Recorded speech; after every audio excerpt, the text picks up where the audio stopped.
Bonsoir à toutes et à tous, nous sommes en direct sur la page Facebook du DFCO pour une première, pour un nouveau numéro de DFCO 360. Pour ceux qui nous rejoignent pour la première fois, DFCO 360, c'est 3 invités du DFCO et un coup de projecteur où nous mettons à l'honneur les acteurs locaux dijonnais, mais c'est surtout, et c'est le plus important, une manière pour vous de venir poser vos questions à nos différents interlocuteurs. Donc n'hésitez pas à leur poser des questions, je les relayerai ensuite à nos invités. Sans plus attendre, voici le sommaire de l'émission. Ce soir, on débutera l'émission avec le coup de projecteur. Il est déjà avec nous. C'est Maxence Michelin, responsable prélèvement de l'établissement français du sang à Dijon, qui sera avec nous. Puis il laissera la place à Noémie Carache, capitaine de notre équipe féminine. Lui aussi, il s'occupe des féminines tout au long de la semaine. C'est Sébastien Viau, responsable de la préformation féminine, qui sera à nos côtés. Puis on clôturera l'émission avec notre gardien de but, Saturnin Alagbe. Avant de débuter, avant d'accueillir Maxence, on va jouer. Ce soir, ce sera le fil rouge de cette soirée. Il y a 2 places à gagner pour DFCO Caen pour le 5 mars prochain. La question est la suivante. Combien de clean sheets Baptiste René a-t-il réalisé depuis le début de la saison en championnat? Je répète, combien de clean sheets Baptiste René a-t-il réalisé depuis le début de la saison en championnat? Voilà, n'hésitez pas à chercher et vous avez toute l'émission pour participer. Bonsoir Maxence. Bonsoir. Merci d'être avec nous ce soir. On tenait à vous avoir, car le DFCO s'investit pleinement dans la collecte du don du sang, avec sa participation notamment annuelle au challenge organisé par le FS. Les besoins sont permanents et c'était important pour nous d'en parler. Donc on est très content de vous accueillir. Eh ben moi également, merci pour l'invitation. Maxence, première question. Pouvez-vous nous présenter le FS? Alors l'EFS, c'est avant tout l'établissement français du sang, donc c'est l'opérateur civil unique de la transfusion sanguine en France. Donc notre mission principale, elle est de pouvoir assurer l'autosuffisance nationale en produits sanguins, c'est-à-dire de pouvoir fournir à tous les patients qui en ont besoin le produit sanguin adapté. Et c'est également d'autres activités peut-être un petit peu moins connues que notre cœur de métier, mais on a d'autres activités comme la recherche et des activités de labo à la pointe de l'innovation. Vous êtes juste à côté en plus, notamment à Dijon. Exactement. Quels sont justement, à part l'établissement près de Gaston Gérard, les autres points de collecte? Alors on se déplace un petit peu partout sur le territoire. En Bourgogne-Franche-Comté, on a environ une trentaine de lieux de collecte différents chaque semaine, ce qu'on appelle plus communément des collectes mobiles. Donc on déplace nos équipes, on déplace notre matériel au plus près des citoyens. Donc on va dans différentes communes, dans les gymnases ou les salles de mairie qui nous accueillent pour prélever les donneurs présents sur place. Et pour cela, on s'appuie sur un maillage fort de bénévoles, nos associations de donneurs de sang bénévoles qui sont présents au niveau local et qui nous relaient sur la promotion du don et qui nous aident le jour de la collecte pour que celle-ci se déroule du mieux possible.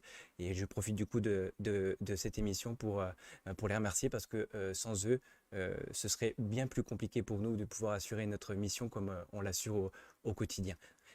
Et il y a également d'autres lieux où il est possible de donner, et notamment nos maisons du don. Donc on en a une juste à côté, à proximité du stade Gaston Gérard, à Dijon. Mais il y en a également d'autres en région Bourgogne-Franche-Comté. Une du côté de Mâcon, une à Chalon-sur-Saône, une à Sens, une à Auxerre, une à Belfort et une à Besançon pour qu'au quotidien, on puisse fournir à nos donneurs l'offre de collecte la plus importante possible. Ok, avant de continuer, n'hésitez pas à poser vos questions à Maxence. Alors, il n'est pas médecin, donc sur la partie, on va dire, organisationnelle, il pourra vous répondre avec grand plaisir, mais sur les questions vraiment techniques, entre guillemets, ce sera un peu plus compliqué pour lui, mais voilà, n'hésitez pas à lui poser vos questions. Justement, Maxence, quels sont les critères pour pouvoir donner son sang en 2022? Alors, il faut être âgé de 18 à 70 ans. Il faut peser au moins 50 kilos. Se sentir en forme et puis venir sur la collecte en présentant une pièce d'identité pour vérifier l'identité du donneur qui se présente.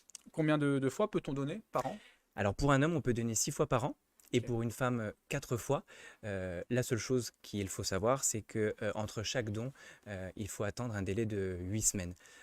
Mais ceci est valable uniquement pour le don de sang car on peut aussi donner d'autres produits sanguins comme le plasma et les plaquettes. Le plasma, on peut le donner tous les 15 jours et les plaquettes tous les mois. Ok. Et y a-t-il des périodes où les besoins sont plus importants que d'autres? Alors normalement non, puisque on s'adapte en fonction des besoins des malades et malheureusement ces besoins sont quotidiens, donc nous devons y répondre de manière permanente tout au long de l'année, quelle que soit la période. Et pour vous donner un ordre d'idée, un exemple, en région Bourgogne-Franche-Comté, nous devons collecter 600 poches de sang par jour.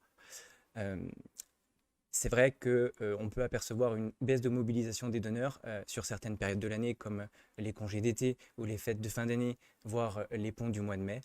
Euh, mais nous devons, nous de notre côté, faire le maximum pour que, au final, tous les patients au bout de la chaîne transfusionnelle puissent bénéficier des produits sanguins nécessaires. Ok, on en a parlé un petit peu avant, avec notamment le DFCO qui est associé à votre cause. Ophélie Cunet, notre joueuse, a été ambassadrice du don du sang sur la dernière campagne. En quoi c'est important pour vous d'associer le DFCO ou les organisations sportives à la collecte du don du sang? Eh bien, principalement d'abord parce qu'on a des valeurs qui sont communes, hein, le monde du sport et notre cause, eh bien, c'est des notions de solidarité, des valeurs de don de soi, d'engagement, et ça, c'est très important. Et puis, le DFCO, c'est vrai, est un partenaire depuis de nombreuses années. Il nous permet de diffuser notre message au plus grand nombre, parce que la communauté que représente le DFCO maintenant sur la région Bourgogne-Franche-Comté, voire sur le territoire, est quand même significative, et nous permet du coup de transmettre nos messages, que ce soit les appels aux dons que l'on a à transmettre, ou que ce soit pour parler des événements que l'on peut organiser. Et effectivement, on en parlait, Ophélie est ce qu'on appelle une ambassadonneuse, une ambassadrice du don de sang, et nous permet de mettre eh bien, sa notoriété de donneuse au service de notre cause, et de pouvoir de son côté inciter un maximum de monde à venir donner son sang, et à parler de son expérience, puisqu'elle elle nous connaît désormais énormément. Ok, actuellement, le besoin est-il fort? Euh, on a vécu une période difficile au, au 10 février 2022. L'établissement français du sang, au niveau national, a lancé ce qu'on appelle un bulletin d'urgence vitale. Donc c'est la première fois dans l'histoire de l'établissement français du sang qu'on a à passer par là. C'est simplement parce que on allait avoir à faire dans les jours qui allaient suivre à des niveaux de stock qui allaient être critiques. Donc heureusement, les donneurs ont réagi dans les heures et dans les jours qui ont suivi cet appel, ce qui nous permet désormais d'avoir un stock qui est remonté. Néanmoins, voilà, j'attire l'attention de tous les donneurs qui nous regardent sur le fait que, comme je le disais tout à l'heure, nous devons répondre aux besoins des malades de manière quotidienne. Donc nous avons besoin que la mobilisation se maintienne dans les jours à venir pour pérenniser notre stock, parce que pour ceux qui ne le savent pas, les produits sanguins ont une durée de vie limitée. Pour ce qui est des globules rouges, c'est 42 jours. Pour les plaquettes, c'est 7 jours. Donc on se doit en permanence de renouveler notre stock pour pouvoir répondre aux besoins des malades. Ok, une question que peut-être nos supporters se posent, à quoi servent les réserves de sang? Alors quand on donne son sang, on donne 3 produits sanguins. On donne principalement ses globules rouges, mais on donne également son plasma et ses plaquettes. C'est pour cela qu'on dit généralement que quand on donne son sang, on est amené à sauver 3 vies, puisque ces 3 produits vont pouvoir permettre de soigner 3 malades différents. Pour ce qui est des globules rouges, ça sert principalement lors d'hémorragies, lors de chirurgie, lors parfois d'accouchements compliqués, ce qu'on appelle les hémorragies de la délivrance. Et puis, ça sert aussi au traitement de maladies du sang, comme la drépanocytose, par exemple. Pour ce qui est des plaquettes, ce sera pour un traitement des cancers, des leucémies, des problèmes de coagulation. Et pour ce qui est du plasma, on va traiter les hémophiles, les grands brûlés, les polytraumatisés. Donc voilà, à chaque composante de notre sang, son utilisation et le malade qui va en face. D'accord. La Covid a-t-il rendu la collecte plus difficile? Ça n'a pas aidé, j'imagine. Alors, ça n'a pas aidé, et ça en 2 phases. La première phase, ça a été au tout début de la pandémie, où on a dû adapter notre organisation en fonction de cette crise sanitaire. Donc on a dû revoir nos process, revoir notre manière d'appréhender la collecte. C'est pour ça que très rapidement, il a fallu mettre en place des rendez-vous, notamment pour gérer les flux de donneurs. Et c'est une fierté pour nous puisque ce principe-là a été développé en région Bourgogne-Franche-Comté et étendu lors du début de la crise au niveau national. Et depuis, on incite les donneurs justement à prendre rendez-vous pour pouvoir, nous, de notre côté, mieux nous organiser. Au début, on a été impacté aussi par la fermeture des écoles et des entreprises. Donc, on a eu tout de suite, d'un coup, moins de lieux de collecte ou collectés. Et puis d'autres salles qui n'étaient plus conformes du coup à ce que la réglementation nous imposait. Oui. Et puis des centres de vaccination qui ont pris la place des salles dans lesquelles on allait collecter et qui sont d'ailleurs toujours ouverts et qui nous empêchent de pouvoir y retourner. Donc voilà, tout ça a été un peu compliqué à appréhender. Et puis depuis le début d'année et ce pourquoi on a été obligé de lancer un appel d'urgence, c'est parce que avec le variant Omicron qui a été très contaminant, eh bien, ça a impacté forcément nos donneurs, mais aussi notre personnel, nos équipes, qui ont été pour certains symptomatiques, cas contact positifs. Et du coup, ça a écarté de nombreuses personnes du don de sang à ce moment-là. Ok, on a été complet. Est-ce que vous avez un dernier message justement adressé à notre public pour les inciter à venir donner leur sang? Alors, bien évidemment, j'incite tout le monde à venir franchir le pas de nos collectes, de notre maison du don. La maison du don de Dijon est ouverte 6 jours sur 7, du lundi au samedi, le lundi, mardi, jeudi et vendredi de 8h à 19h et le mercredi et samedi de 8h à 13h. Donc une amplitude horaire assez large pour permettre à chacun de pouvoir venir donner avant d'aller travailler, après le travail ou même pendant sa pause méridienne. Donc voilà, j'invite tout le monde à venir donner, mais si j'allais et si je poussais un petit peu plus, j'invite à tous ceux qui vont se rendre sur nos lieux de collecte à reprogrammer avant de le quitter un autre rendez-vous pour pouvoir se le bloquer dans le calendrier, parce qu'on le sait tous, nos calendriers sont très chargés. On a une vie aujourd'hui à 100 à l'heure, que ce soit au niveau de notre travail, de notre vie familiale, de nos passions. Et on a trop tendance à mettre de côté et à remettre au lendemain ce qu'on pourrait faire le jour même. Donc voilà, j'inciterai tout le monde à venir et une fois que vous êtes venu, à faire le nécessaire pour revenir. Parfait, Maxence. Bonne soirée, merci d'être venu. Merci à vous. Et comme il l'a dit, allez donner votre sang, on en a besoin. On continue dans quelques instants avec notre capitaine de la D1, Noémie Carrage, qui arrive. Et de retour dans cette émission des FCO 360 avec Noémie Carrage. Juste avant, on va rappeler le jeu. Il y a 2 places à gagner pour des FCO Caen. Je répète la question. Combien de clean sheets Baptiste Rennais a-t-il réalisé depuis le début de la saison en championnat? Combien de clean sheets Baptiste Rennais a-t-il réalisé depuis le début de la saison en championnat? Bonsoir Noémie. Bonsoir. Bonsoir Noémie. Le week-end de repos a été bénéfique? Oui, en effet. Après 3 matchs assez compliqués, surtout pour Paris. Ensuite, voilà, maintenant, ça fait du bien de bien se reposer la semaine dernière, enfin ce week-end, et puis pour bien repartir ce week-end. L'enchaînement des 3 matchs, une première pour la plupart d'entre vous. Comment vous avez survécu à tout ça? Pas facile au début, parce que ça faisait un mois qu'on n'avait pas du tout joué. Donc forcément, le premier match, on a eu pas mal de mal aux jambes, on va dire. Et ensuite, non, les 3 matchs se sont bien passés, façon de parler, mais voilà. On va revenir sur la dernière, malheureusement, celle où vous êtes incliné face au PSG, pas eu d'exploit, pas réussi cette fois-ci à faire l'exploit. Est-ce que c'est pour toi un score est logique au final? On rappelle défaite 5 buts à 0. Ouais, forcément, logique, oui, mais après le résultat, je trouve quand même assez lourd. Maintenant, on se prend un but au bout de 2 minutes, donc on sait déjà que le match va être très long.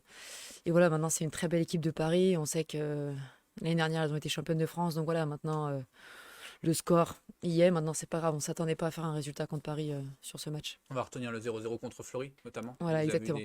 Oui, voilà, un match nul important contre Fleury et après un match décevant du coup contre Soyo, et il était important de se rattraper contre Fleury. Si on peut trouver un point positif dans ce match face au PSG, c'est que certaines joueuses ont eu du temps de jeu. Ça permet aussi à tout le monde de rester concentré, focus pour la suite de la saison. Oui, bien sûr. En effet, l'équipe avait beaucoup changé, et c'est bien parce qu'elle le mérite et tout le monde mérite d'avoir son temps de jeu. Les premières questions qui arrivent. Il y a une question de de la maman à Solène Durand, je pense. On sait qu'au niveau football, tu es indispensable à la défense du DFCO, mais je voudrais savoir où en es-tu au niveau des cours d'anglais. Allez. Donc c'est la maman de Solène Durand qui joue ce soir, et du coup, je pense que sa fille lui a transmis la question. Ouais, je pense aussi qu'il y a pour quelque chose. Bah écoutez, j'espère que demain déjà j'aurai cours d'anglais. Je pense qu'au niveau des cours d'anglais, je pense qu'il me faudra encore 2-3 ans avant de... Solène est meilleure en anglais? Oh. Non. Non, je pense qu'on est pareil. Ok. Une question de Julie. Coucou Nono, comment abordez-vous le match contre Montpellier ce week-end? C'est ma question là. Un match important, on espère ramener des points forcément. Voilà, maintenant on a eu le temps de se reposer ce week-end et maintenant on repart fort et on va sur Montpellier pour essayer de rapporter des points. Justement, tu as devancé ma question. Direction Montpellier samedi pour la 15e journée. Vous avez plutôt bien réussi jusqu'à présent à l'extérieur, notamment. On se souvient aussi de ce match aller où vous avez cédé vraiment dans les derniers instants, un but à 0. Tu sens vraiment qu'il y a la place pour amener quelque chose de ce déplacement en terre héroltaise? Je l'espère en tout cas, mais je pense oui qu'on peut faire quelque chose ce week-end. Après, ça sera pas facile. Ça n'a jamais été facile contre Montpellier et ça ne le sera pas ce week-end, on le sait. Et il va falloir être costaud ce week-end pour essayer de rapporter au moins un match nul de là-bas. En gagnant, en plus, vous prendriez une vraie sérieuse option dans la quête du maintien. Il y a toujours cet esprit, cette volonté d'aller le chercher le plus vite possible. Bien sûr, voilà, essayer de se maintenir déjà, d'aller chercher le maintien en premier lieu, et ensuite d'essayer d'avoir la meilleure place au championnat si déjà une fois que le maintien est assuré. N'hésitez pas à poser vos questions à Noémie. On espère qu'il y aura d'autres questions que cela me demande. Moi, ça me va bien. Noémie, tu es aussi une femme engagée, on pourrait dire, notamment vis-à-vis du handicap et du sport pour tous. Qu'est-ce qui te pousse justement à lancer de nombreux projets dans ce domaine? Alors c'est vrai que je suis pas mal engagée depuis maintenant 4 ans du coup que je suis arrivée au DFCO. Donc j'organise déjà ces événements par rapport à chaque fois au DFCO formation, par rapport à la formation que je fais au DFCO. Et voilà, j'ai une licence dans le handicap, dans le STAPS APA, et j'ai toujours été engagée là-dedans. Donc j'essaye d'organiser et de préparer chaque action, au moins 1 ou 2 actions par an. Maintenant, en fonction du Covid aussi, de la situation sanitaire. Et le DFCO me permet de faire ces actions. Donc voilà, c'est toujours plus simple pour les organiser. On a vu une équipe aussi, tes coéquipières soudées avec toi, notamment sur Oui, la les dernière filles, journée. toute l'équipe D1 féminine, que ce soit le staff et les joueuses, sont vraiment là pour m'aider aussi et pour partager du temps aussi avec les jeunes en situation de handicap. Justement, par rapport à cette idée du sport pour tous, depuis quand t'es-tu lancé là-dedans, dans ce domaine-là? Très bonne question. Après le bac. Donc j'ai commencé l'université du coup à Lyon en STAPS et à partir de ma 2e année en STAPS, en L2, j'ai commencé à m'engager là-dedans. Tu vois de l'évolution quand même dans ce domaine par rapport à la prise de conscience des gens? Ouais, petit à petit, on sent que ça se développe de plus en plus, autant sur le handisport que le sport adapté. Donc voilà, c'est bien. J'espère en voir de plus en plus les mois à venir et les années à venir. Parfait, Noémie. Maintenant, on va passer à la question partie un peu plus décalée. Tu es prête? Je sais que tu attends ça avec grande Prête, impatience. je sais pas, mais Allez, tu vas regarder la caméra juste derrière moi, Noémie. As-tu la pression au moment de répondre à cette interview? est-ce que j'ai eu la pression? Non, est-ce que as-tu la pression au moment de répondre à cette interview qui arrive? Un petit peu. Ok. Ouais. Est-ce que tu es plutôt Hélène Farcoq ou Léa Declercq? Désolée pour Hélène, mais Léa Declercq. Ok. Est-ce que Glazé est la plus belle commune de France? Non. Ok. Quelle est ta chanson préférée inavouable? 3 cafés gourmands. Ok. Quel est ton lieu préféré à Dijon? J'aime bien Talent. Tu comprends ça comme Allez, Dijon? Oui, Ouais. oui, c'est la périphérie. Ça. Donc à Talent, j'aime bien l'église de Talent. Ok. Quelqu'un de connu que tu aimerais trop rencontrer? C'est Grégory Coupet. Ok. Arrives-tu à supporter Solène Durand au quotidien? Oui, malheureusement. Ok. Est-ce que c'est toi la responsable des amendes? Non. Ok. Non, il n'y en a pas, donc... Très bien. Quand Noémie est en colère, ça donne quoi? Ça, là. Ok. Un but du pied droit de Noémie Carache, ça serait? Magnifique. Ok. Plutôt OL ou SSE? OL. Ok. Un poste où tu détesterais jouer? Excentré, sur un côté. Plutôt offensif? Ouais, offensif, pardon. Ok. As-tu un rituel d'avant-match? Pas forcément. Ok. Est-il possible de voir un jour Noémie Carache, mairesse de Glazé? Vous avez un souci avec mon année de naissance? Et présidente de la République? Non plus. Ok. Quel plat pourrais-tu nous cuisiner? Pas de carbo. Ok. J'en mange pas, mais... Si je ne m'abuse, tu as gagné un titre avec l'équipe de France, moins de 17. Oui. Ça fait quoi? Comment? Ça fait quoi? Ça représente quoi? c'est le plus beau jour de ma vie. Ok, avant de passer à la roue, il y a pas mal de questions qui arrivent. Noémie, jouer contre Mylène qui est maintenant à Bordeaux, c'est plaisant ou c'est difficile? Question de Nathalie. Les deux. Ok. Noémie, question de Nicolas Wurtz. Noémie, est-ce que tu suis les résultats des garçons? Ah oui. Je oui, pense oui. qu'un minimum. Parfait, on passe à la roue, Noémie. Tu es prête? La fameuse roue. Allez. Non, bah, c'est parti. Il n'y a pas de choix de toute façon. Ah, t'as pas le choix. Quand tu veux. On sait pas les questions avant ou... Ah non, ah si, c'était- pardon, tu me devances, mais tu, Non, tu- mais c'est bon, tu as t'inquiète, le programme rouge, tu nous montres la pire photo de ton téléphone. Jaune, tu Ok. découvres qui se cache derrière les 3 visages. Le bleu, tu réponds à la question corsée du vestiaire. Le vert, on verra si tu as un collab sur la ville de Dijon. Le violet, tu reproduiras l'emoji que tu as devant toi. Et le doré, tu nous racontes soit ta Ouais, meilleure je blague, peux soit tu chantes. recommencer? T'as fait vert. Eh ben, vert, c'est bien. Pourquoi? Quelle Bah, est la je distance dirais- d'un tour du lac Kyr? À peu près. Oh, je dirais... On vous l'a déjà fait en plus. il Ouais, me semble. en courant, je suis en train de me dire, je dirais 3-4 km, non? Ouais, 3,6. Ah bah, Autre plutôt pas question. mal. Ouais, t'es pas mal, ouais. Combien y a-t-il de. Tu vas décider. Tu vas dire que je fais une fixette là-dessus, mais combien y a-t-il de kilomètres entre Dijon et Glazé? je dirais Vol aux d'oiseau. alentours 170. C'est pas mal, 165. Oh, Eh, ouais. c'est pas mal, c'est pas mal. On voit que tu l'as fait quelques fois. Ouais. Vas-y, tu peux relancer. Ah, vous avez plusieurs fois en plus? Ah bah oui. Bah, dans le but, c'est que tu tombes sur toutes les catégories. Donc, Ah oui, d'accord. violet. Ah, tu vas reproduire l'emoji que tu as devant toi. Donc, tu vas devant la caméra, ma Ok. petite nono. Voilà, tu as le droit de faire ça. Avec ma tête? Oui, avec ta Ah. tête. En regardant la caméra là-bas. T'es sérieux? Ah oui, on est sérieux. Oui. Voilà. Et le deuxième, celui-là. Plus jamais vous me demandez de revenir là. Bah, Allez, ça y est, Vas-y. allez. Oui, bien, Nono, parfait. Allez, du coup, on te laissera tranquille avec la partie dorée. Donc, il y a les autres catégories. Mais Ok, on- ça marche. Ah, jaune. Ah, c'est- Alors, jaune, tu vas trouver les 3 joueuses qui se cachent derrière cette Ah. magnifique création de notre infographiste Bertrand Brisser, qui s'amuse toujours autant. Inès? Oui. Euh, Tiens, tu peux prendre la tablette. ça, c'est chaud quand même. Alicia? Oui. Euh,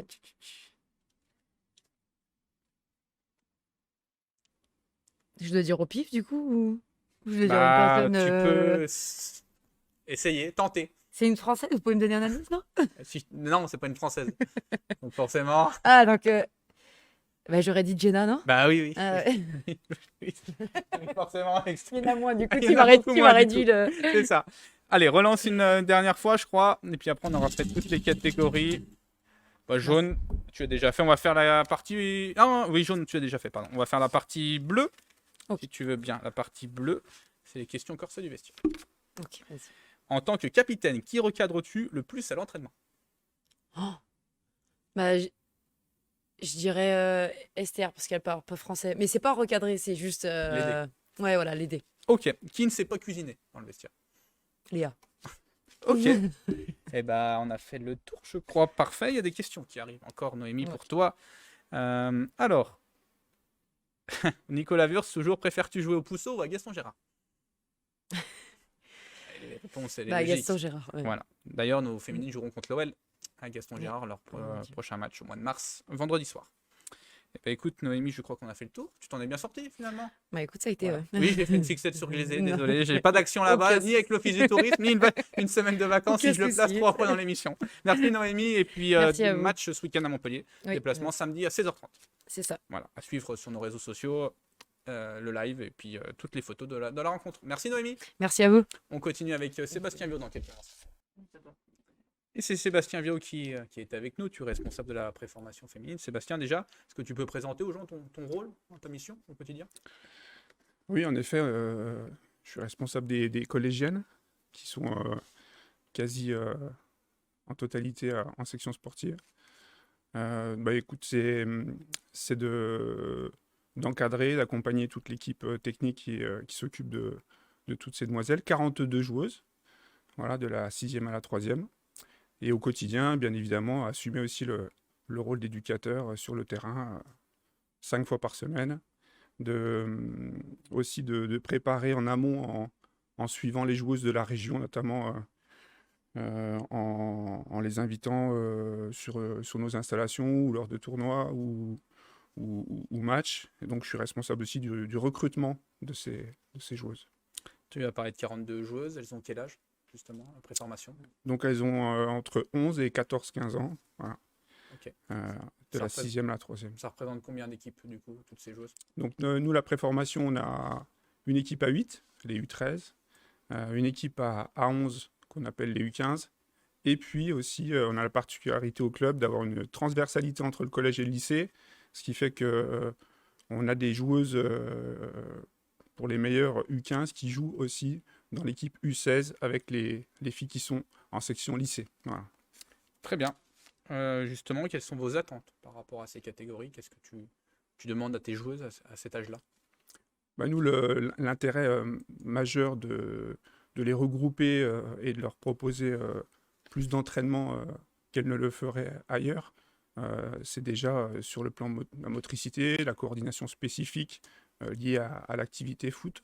Donc, développer la maîtrise technique, la coordination, développer également à cet âge-là les qualités de vitesse de réaction, qualité d'appui et le volume de jeu. Voilà, on s'aperçoit qu'avec le recul qui est le nôtre maintenant, que sur ces années-là, on peut vraiment développer le volume, la VMA, parce qu'on a l'opportunité de faire plus d'entraînement et puis aussi de cibler particulièrement, précisément, la partie athlétique, que ce soit la vitesse, la VMA ou la force, notamment sur les années U14, U15, du fait d'avoir 5 séances. Voilà. Ok, une question de Samuel Grémy. Bonjour Seb, que penses-tu de l'évolution du niveau des filles de la préformation depuis ces dernières années? Bah, c'est constant. Voilà, moi, c'est ma 6e année. Au début, on avait 15 joueuses en section sportive. Aujourd'hui, on a 42. On n'avait personne dans les pôles. À la fin de saison, on aura peut-être 5-6 joueuses en pôle espoir. Ça fera 12 filles envoyées en pôle depuis 5 ans. Il y avait une joueuse la première année, dont la fille de Samuel Lohan qui était passée en section lycée. Sur les dernières années, on est à 8, 9, 10 joueuses issues de la section sportive collège qui intègrent la section lycée chez nous. Donc il y a une vraie évolution. On est très très content, très positif. On a parlé de la partie sportive. Au niveau scolaire, comment s'organise leur journée à ces filles, justement? Eh bien, en fait, elles n'ont pas d'allègement de cours. Hein. Elles ont juste un aménagement qui leur permet, comme les garçons, au sein de la section, au sein du collège Édentière, de finir un peu plus tôt. Voilà, les journées sont un peu plus condensées pour les libérer en milieu d'après-midi pour qu'elles puissent s'entraîner et avoir terminé leur journée à 18h. On va dire qu'elles peuvent se retourner vers les devoirs et rentrer chez elles ou à l'internat pour celles qui sont internes. Question de Nicolas Wurtz. Bonjour, tu as déjà répondu à la question, mais vous supervisez des filles d'autres clubs locaux ou non? Oui, bien sûr. On met en place un suivi. Toutes les joueuses qui ont des aptitudes, que ce soit sur le Dijonnais ou en Bourgogne-Franche-Comté, sont suivies. Et puis, on a notamment sur la section sportive là, cette année, on a 5 joueuses qui ne jouent pas au DFCO et qui viennent comme si elles étaient sur une structure Pôle Espoir, s'entraîner 5 fois par semaine avec nous et elles rentrent dans leur club le week-end. Donc c'est bénéfique au club aussi?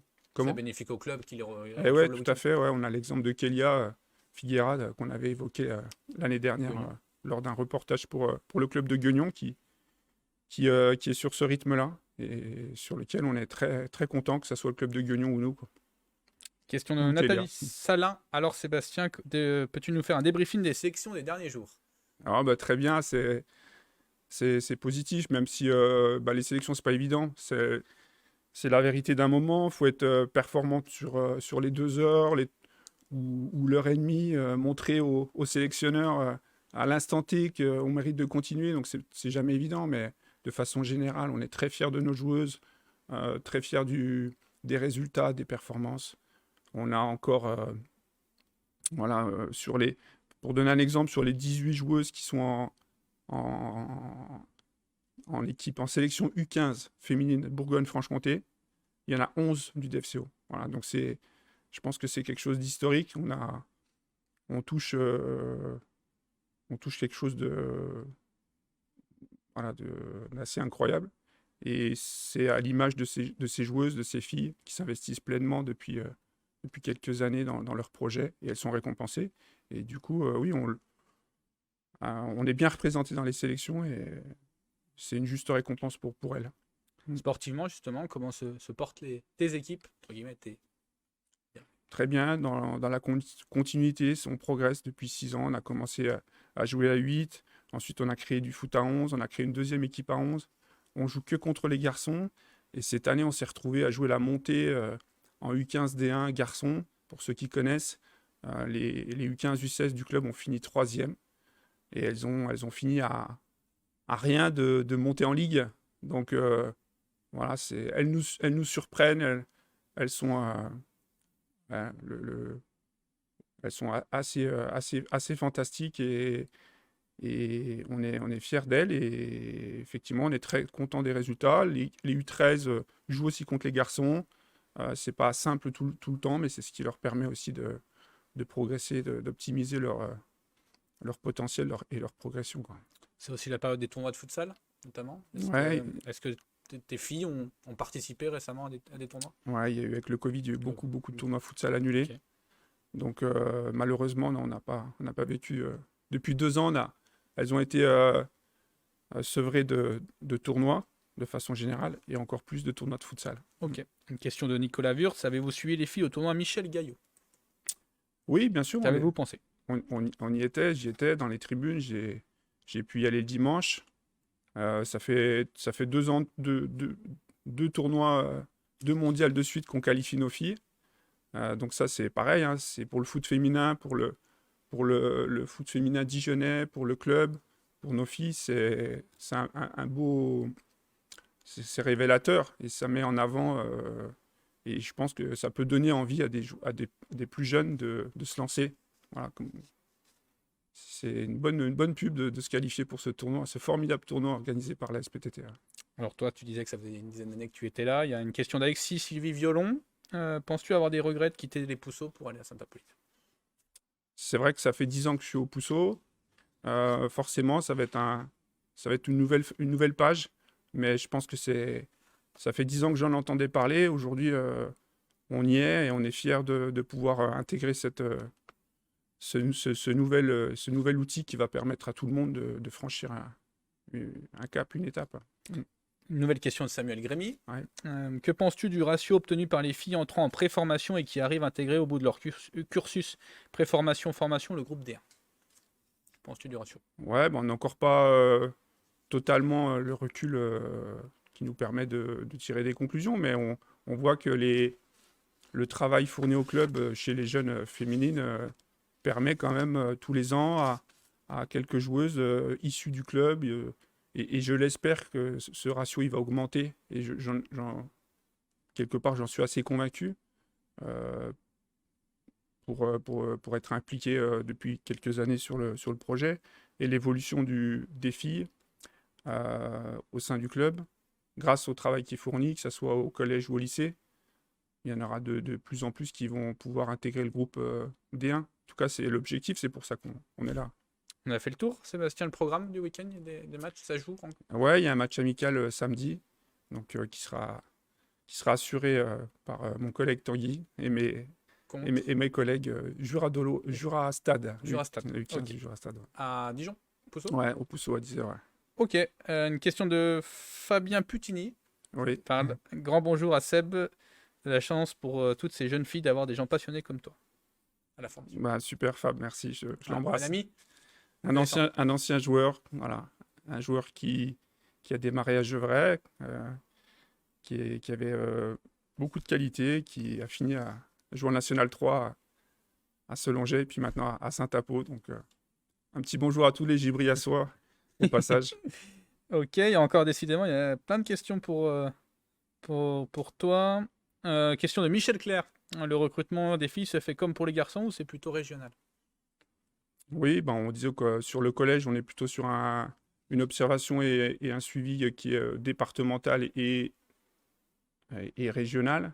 Donc Saône-et-Loire, on va pas non plus faire venir une joueuse de trop loin, mais même si on a Madeleine Yetna qui a été l'une des premières à venir la semaine chez nous et rentrer dans son club et qui habitait à Sens, donc c'était pas évident pour elle, mais plutôt départemental dans un premier temps. Et après, s'il y a des joueuses qui présentent des aptitudes pour le haut niveau sur le collège et qu'on a l'opportunité de les accueillir, on y réfléchit.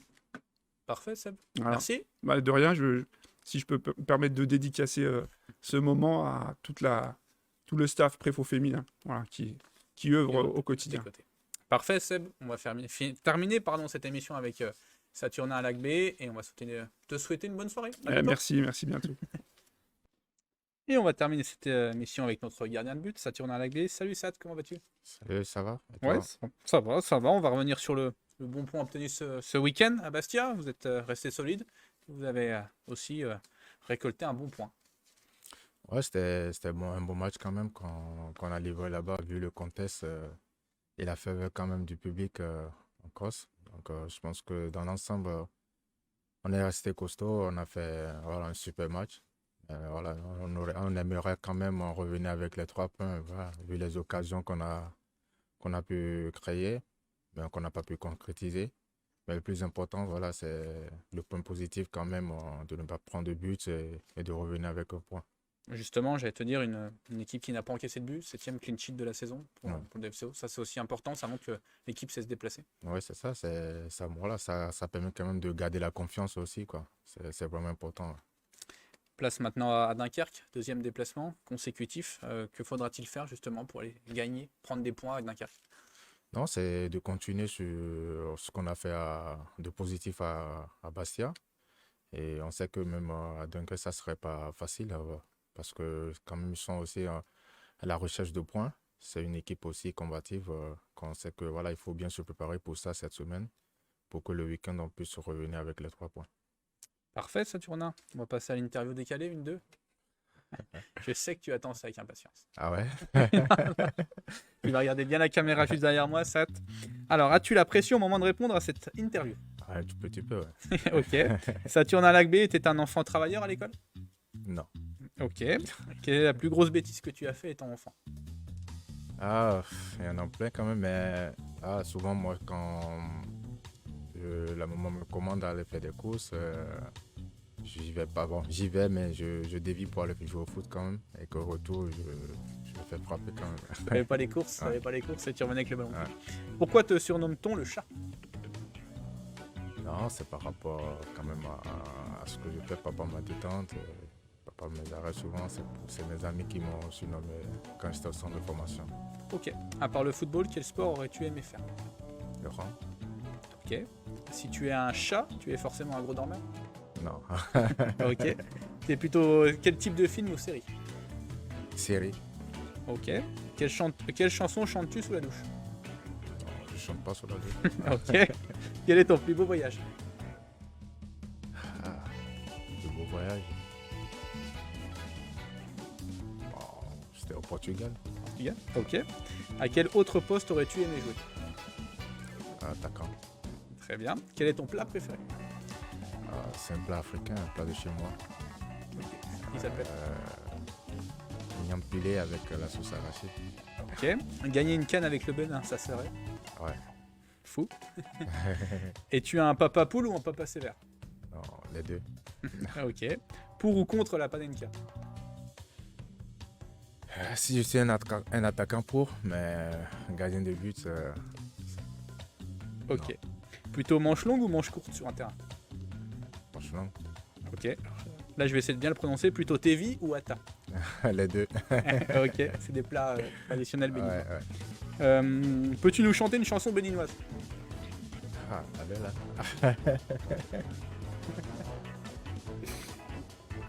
Chanson béninoise. Allez, juste le refrain, un petit Non, morceau. je sais pas chanter moi. Bah, juste quelques mots alors. Ah, Alors, allez, on continue. Est-ce que Samson est meilleur que toi? non. Samson, c'est son frère qui est gardien de but aussi, c'est ça? Bon, il fait de son mieux quand même. Ouais. Ouais. Très bien, ça va être excellent. On passe à la roue. Allez, tu peux tourner. Donc, je rappelle les catégories. Le rouge, tu nous montres, la pire photo de ton portable.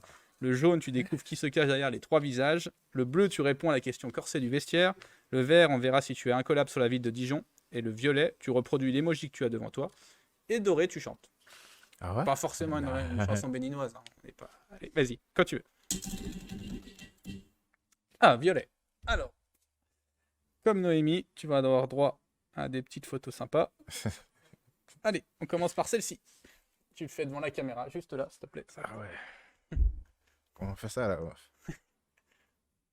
Oui, très bien. Vas-y, tu peux souper. Là Ouais, c'est ça. Voilà.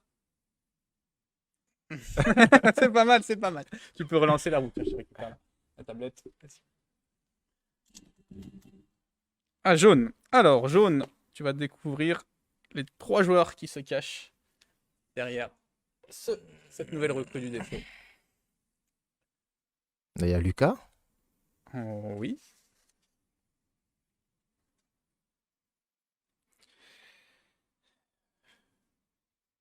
Il y a Mika.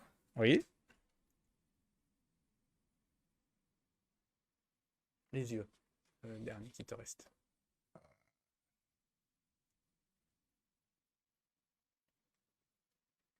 Si je te donne le poste, tu vas trouver. Donc, C'est milieu de terrain. Hein? Oui. Jesse. oui, tu vois, très bien. Très bien, ça. Tu étais bon. Vas-y, tu peux relancer la roue. Ah, bleu. Alors, la question corsée du vestiaire. Qui te met le plus de buts à l'entraînement? Plus de buts.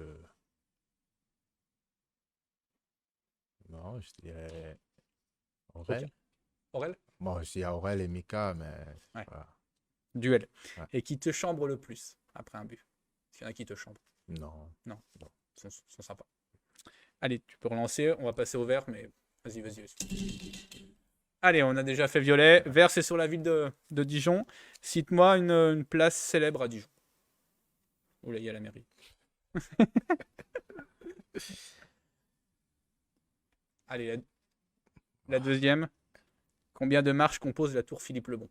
C'est la plus grande tour. Ah, Approximativement. C'est long. C'est très long. très très long, c'est ça? Ah, allez, pour te donner une fourchette, entre 100 et 400. 200 et 400. 345. C'était pas mal, 316. Voilà. Ah, Ça occupe hein, déjà. Et puis, bah, il reste le rouge, donc vas-y, essaye de lancer la roue pour voir si tu tombes sur le rouge, sinon on passera directement à ton téléphone. Bon, voilà. C'est la pire faute. Allez, regarde. On n'a rien vu, c'est réalisé sans trucage. Hein, évidemment. Voilà. La pire photo de ton téléphone. Non, la plus photo, c'était ma blessure quand même en 2017. Ah. Ouais. Tu l'as en photo ou pas sur ton... Non, tu l'as pas. Ouais. Si. Tu peux nous la montrer juste derrière la caméra? C'est un mauvais souvenir du coup. Ouais, c'est un mauvais souvenir. Est-ce que je l'ai là? Ah non. C'est très loin. Hein.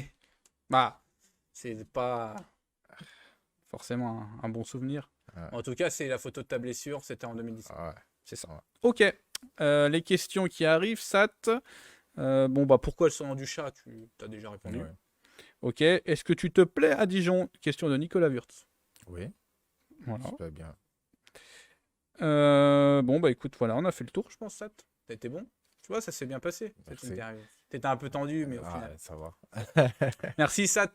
Prochain match ce week-end à Dunkerque pour nos Dijonnais, avec un nouveau déplacement après Bastia. Bonne soirée. Merci, bonne soirée. On va donc, cette émission touche à sa fin. On va vous laisser avec.